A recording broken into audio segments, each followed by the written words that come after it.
Well, do you think that the Republican candidate should have spoken up at that debate about that?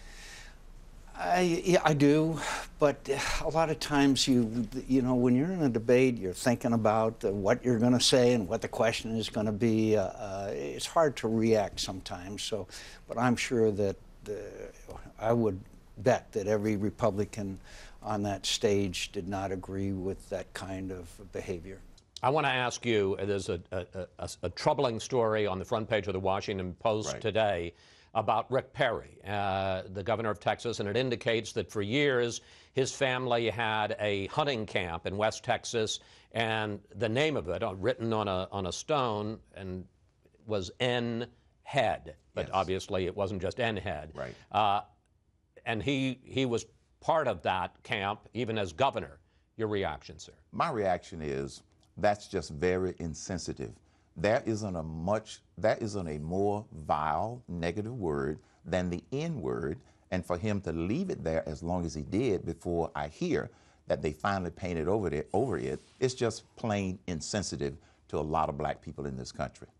Because some black people won't even listen to someone who appears to be a conservative or a Republican. I call that brainwashing. Some would say that actually it's because those policies and what you're proposing, for instance, don't meet their demands or what they're looking for. And I say that the reason they don't see them as meeting their demands of what they're looking for is because they have not looked at them.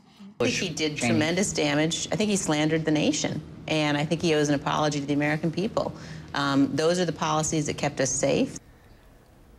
It's hard to say. I'm going to leave that up to Chris Christie. He's an extraordinary communicator. He's a great governor. Enormous reforms and everything from the pension system to budget reform in a blue state. I just asked him to be vice chairman of the Republican Governors Association because he's such a terrific leader. I just think whoever's going to get in needs to do it immediately. We got 90 days till the caucuses start in Iowa, and I think Chris is probably feeling that pressure to make a decision immediately. If Governor Christie decides to run, I wish him luck. I think that there is a bit of a caution. It always the swimming pool looks a lot better until you jump right in. The water may not be quite as warm as you think.